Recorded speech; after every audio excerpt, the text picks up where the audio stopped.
Wife wants us to move to her hometown to be closer to her AP. May 28. Everything seemed okay. We were chatting on FaceTime many times a day. Then one day she claims she needs some alone time to ponder about something, so I tell her I won't disturb her. After a few days went by with no word from her, I contacted her to make sure she was well, and all hell broke loose. She was weeping, telling me how upset she has been with me for years. All the unresolved difficulties she has had with me, large and little, throughout our whole relationship. Some of it was real, certain of it wasn't, but the end result was that I needed to see a therapist to work through some difficulties I was having. Which I admit, there are certain issues I need to discuss with a specialist. We have no money, alcohol, gambling, or addiction problems. My main problems are with anger management, communication, and some control difficulties. It was a hard week, but once we began chatting again, everything returned to normal. I purchased a ticket for her to return home. Meanwhile, I had the impression that something was off about her. She wasn't behaving the way I was used to seeing her. She would constantly start weeping after saying, "I love you so much." The first week of June, meanwhile, she complains of vaginal heat and discharge as if she had a yeast infection. She was diagnosed and treated for a yeast infection, and I joked with her about getting an STD test as well. She did receive an STD test, which came out negative, but the vaginal problem persisted. June 23rd. She returns home and the next day arranges an online appointment with a doctor to get tested again, and when she speaks with the doctor, she walks out onto our balcony and closes the door. That was a major red flag for me since she never, ever talks on the balcony. She did it again to chat to her closest buddy, which I thought was strange. I had a feeling something was wrong. Later that night, I examined her phone to see if there was anything unusual in her texts or browsing history. Another red flag was that she wiped her complete browser history while in Arizona. Then I come across a snapshot of text conversations she deleted but was still in a deleted folder, and they were between her and another man when she was changing planes in Atlanta. She was irritated with him since he failed to show up for the dinner they had arranged the night before she went for her homeland. I then searched through her phone records, noting how many times she texted or contacted his number. And she'd been in touch with him for 5 days before we had our first real chat about marital difficulties. I confronted her and discovered that he had been a long-time high school crush of hers, and she had seen him at the club one night while out with her pals. She kissed him at the bar and followed him home that night. She met him 3 more times in a public park after that, and she intended to visit him for dinner one more time before returning to me. He didn't come up on the last night, and she understood he was taking advantage of her. She said that the day following her first encounter, she felt awful and knew she had wrecked our marriage. She continued to meet him because she felt that our relationship was gone, she was lonely, and she needed a guy to give her attention and confidence. We were still communicating throughout that period she was seeing him, and she contacted him often after we spoke. There are simply a lot of emotions for me to handle right now. She claimed she went home with him because she was frustrated with me, and when she met an old acquaintance from her past, she gave in to temptation.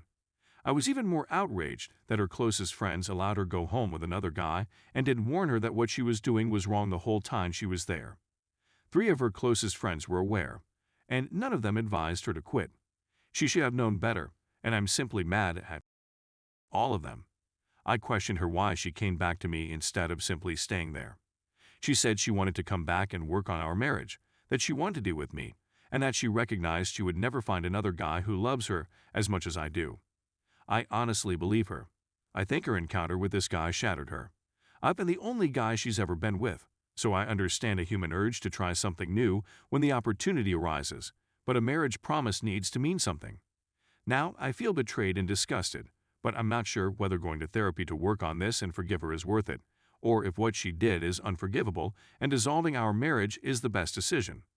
It's difficult to know what to do since there are so many things society, religion, and culture teach us about marriage, yet life is hard, and being an adult is especially difficult.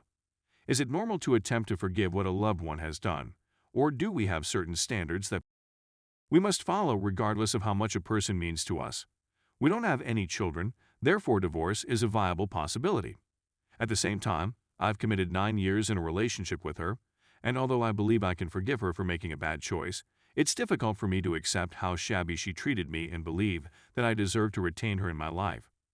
How am I meant to know whether she's telling the truth when she claims she despises herself and wants to be with me. I've contacted a therapist for me as well as our marital counselor. She'll need to see a therapist to work through her concerns. Story 2. My wife cheated on me and I have an odd request for her to help me cope. So to give you some context, the wife and I were having some difficulties because she suspected I had stolen money from a business partner and lied to her about it. I tried trying to explain to her that it was a mistake and that it was not true, and I'd even provided her evidence that I didn't do it, but she decided to listen to other people over me and filed for divorce on 10/6. She began chatting to a man after she filed for divorce, by happenstance, not on purpose, and she never cheated on me before the divorce. I know this for a fact. Over the following several months, I fought to establish my innocence, and I sent all of my paperwork to her attorney so that they could provide her with a third-party view. During this time, she became closer to this person, and on 11/21, she lied to me about where she was going and when to have with him. On 11/27, I discovered she was messaging this person and questioned her. She told me that nothing had transpired. At the same time, her lawyer finally returned and declared, "Yep, your spouse is innocent, clear as day." On 11/28, I discovered via my own investigation that she had with him, and I spent the following week working out how to approach her. We agreed to call off the divorce on December 3rd, despite the fact that I knew she cheated and she had no idea I knew. So I approached her on 12/4 and informed her that I knew something more had occurred and that if this marriage is going to succeed, she needed to tell me now. She acknowledged to having and I admitted to knowing. I also stated that I was in a bad mood and attempted to exact vengeance on her by downloading Tinder and doing the same thing, but I couldn't bring myself to go beyond a few emails with any women and presented the evidence. I never cheated or even spent the time to actually get to know any other girl. Now I'm attempting to deal with everything she did, including filing for divorce based on a rumor, publicly bad-mouthing me, selling her wedding ring, and screwing another person.